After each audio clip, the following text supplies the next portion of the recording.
everybody. I was just going to read a story, one of my favorites, and I thought you might be interested. It's called Bijou, Bonbon, and Beau, the kittens who danced for Degas.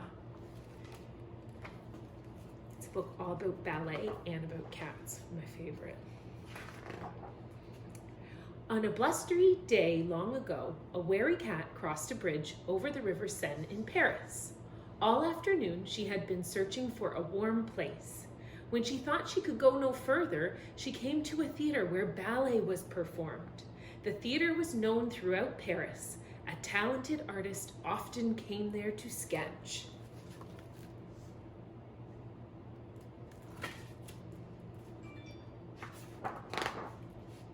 No one saw the cat slip through the back door. The next morning, the wardrobe mistress, that's the woman that works with the costumes, discovered the cat, now Mama with 3 tiny kittens. "What angels!" Madame Duvet exclaimed. She lined a basket with some soft leotards for their home. That's another word for bodysuits. The ballerinas were enchanted. They named the mama cat Marmalade for her orange stripes, and they called her babies Bijou, Bonbon, and Beau. There's the mama cat, can you see? And her 3 babies. There's Marmalade, and you can see her stripes.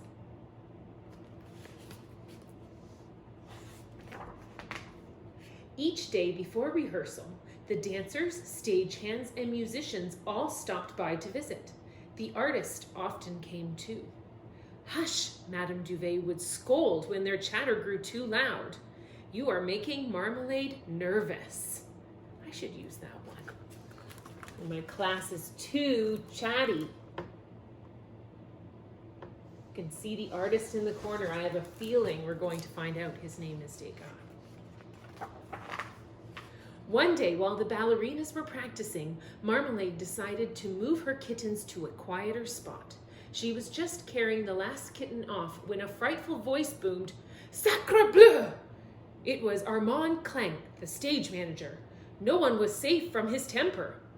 Flustered, Madame Duvet dropped her pincushion. Meanwhile, Marmalade escaped with the kittens, but not before Clank roared, "Get rid of those animals at once!" From one of the empty seats in front of the theater came a softer voice. "Calm down, Clank. They'll keep the mice away." It was the artist, quietly sketching. "Very well," huffed Clank. He knew the artist's drawings helped sell tickets. "But keep those creatures out of my sight," he growled to Madame Duvet. Let's see.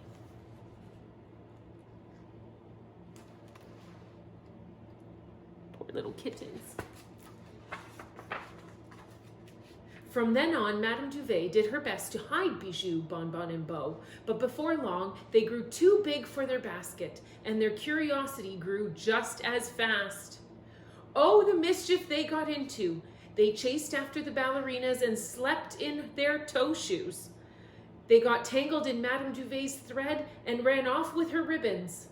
Still, no one could resist them, not the gruff stagehands, not the old violinist who played at rehearsals, not the stern ballet master who tried to hide his smile, and not the artist who sketched the dancers, not even when the kittens jumped on his sketchbook, leaving tiny paw prints in his precise strokes of pastel.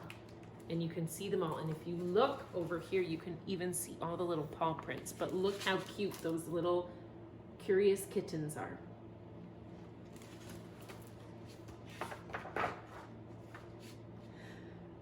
By then, the troupe was practicing long and hard.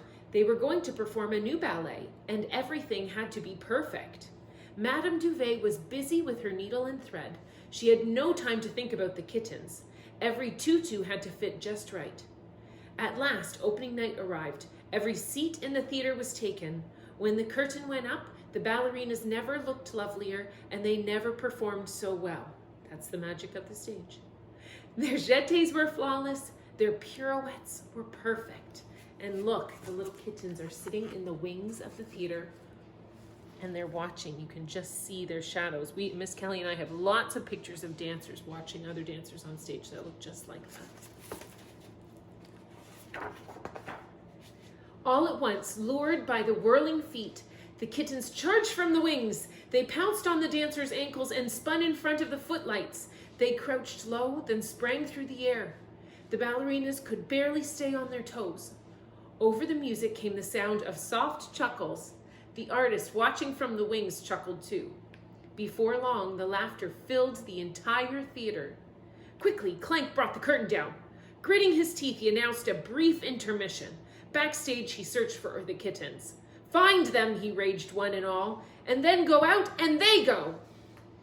Madame Duvet was nearly in tears. The poor kittens, they did not deserve the cold streets. I love kittens, but there is a reason why they've never come to the theater with us.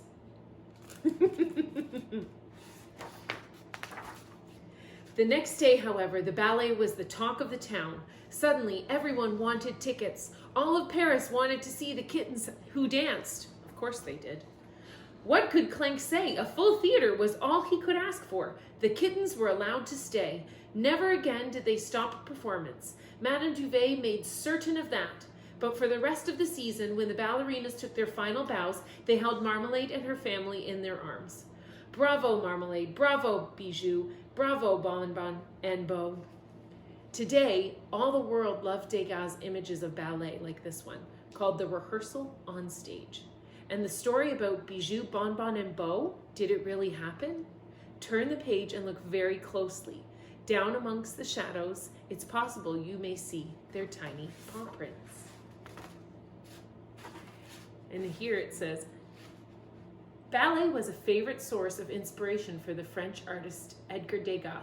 While many considered him an impressionist, Degas disliked painting nature and preferred to work indoors. He chose lively theatrical subjects and unique compositions.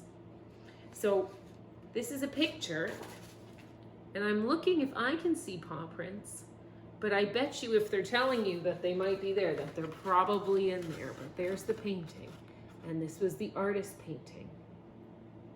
And I bet you there must be some paw prints in there. So that is the story for today. Thanks everybody for listening. We learned a little bit about Degas and the ballet, Paris. Amazing. So hope you enjoyed it, and we'll talk again soon. Bye now.